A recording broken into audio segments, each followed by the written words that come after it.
Have you ever just felt completely swamped by an emotion? Or maybe you've seen it in someone you care about. Well, we're going to dive into a pretty revolutionary way of thinking about our emotional lives. It's an approach that's really changing the game for how we treat everything from anxiety to depression, all by looking at what they secretly have in common. So it all kicked off with this mystery that therapists just kept running into. They'd help someone get over something specific like panic attacks, and it would work. But then a few months later, that same person would be back in their office, this time struggling with depression. It was happening so often. It just couldn't be a fluke. It really suggested there was some deeper link connecting these things that we always thought were totally separate. And that leads us right here to this core idea. What if all these different struggles, social anxiety, obsessive thoughts, deep sadness, what if they're not different problems at all?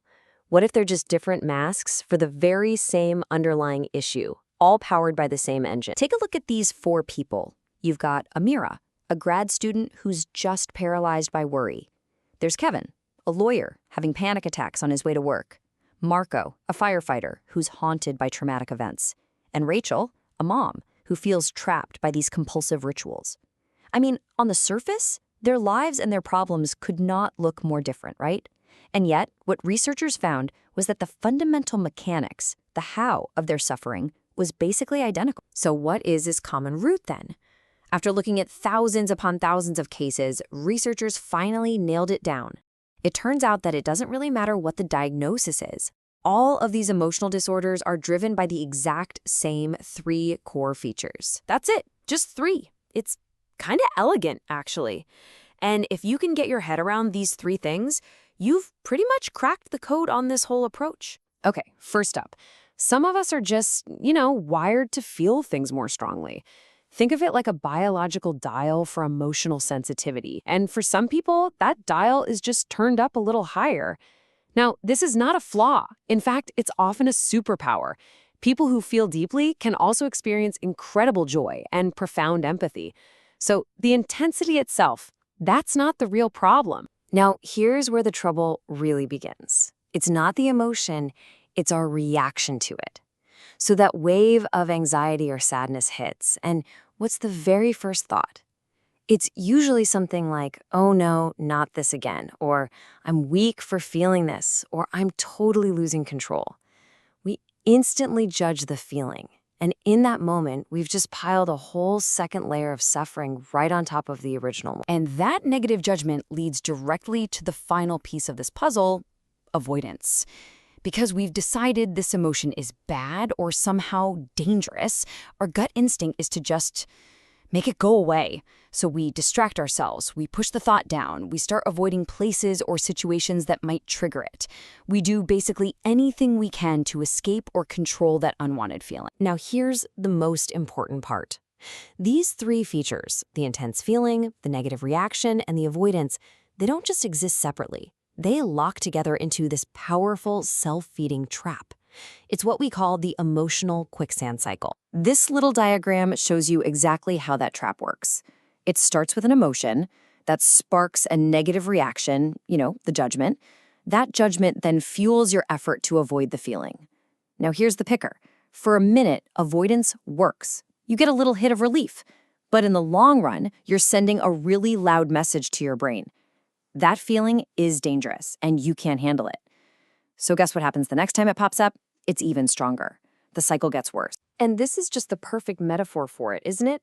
The more you frantically struggle and fight to get out of the emotion, the deeper and faster you sink into this cycle of anxiety and distress. Your very attempt to solve the problem actually becomes the problem itself. So if struggling just makes you sink deeper, what's the alternative? This is where a new way of doing things, a treatment called the unified protocol, comes in. And it doesn't teach you to fight harder. It teaches you to stop fighting and instead to build a whole new relationship with your emotions. And this right here might be the single most important and, honestly, kind of counterintuitive idea of this whole explainer. The goal is not to get rid of your anxiety. It's not to eliminate sadness. Those emotions are part of being human. They give us really important information. The real goal the game changer, is to fundamentally change how you respond when they show up. The process itself is often compared to building a house. First, you've got to lay a solid foundation, which is all about motivation. Then you build the first floor. That's where you learn to understand what your emotions are actually trying to tell you.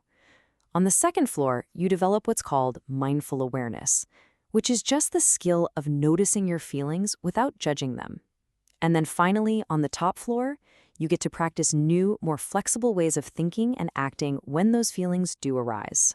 And out of all of those skills, there's one that really stands out as the biggest shift of all. It's learning how to step back and become this curious, objective observer of your own emotions, instead of just being their judge. So let's look at what that really means. On the left, you've got the default road, the subjective feeling. That panic attack was horrible. It's loaded with emotion, but it's not very useful information. Now, look at the right side. This is objective observation. I noticed my heart was racing. I felt a sense of dread. See the difference? You're not judging. You're not fighting. You're just gathering data, like a scientist studying your own inner world. And this shift from judging to observing lets you do something pretty incredible. You can go from the confusing chaos of just feeling everything, like this blank page on the left, to having a clear, organized map of your emotional world, like the one filled out on the right. You can finally see the patterns, the triggers, the emotions, your automatic reactions, and your avoidance habits. And once you can see the cycle that clearly, that's when you finally have the power to step out of it. For so long, we've been taught to think about difficult feelings like it's a war we have to win. But this new understanding asks a pretty profound question. What if the goal isn't to win the war? What if the bravest, most effective thing you can actually do is to simply stop fighting?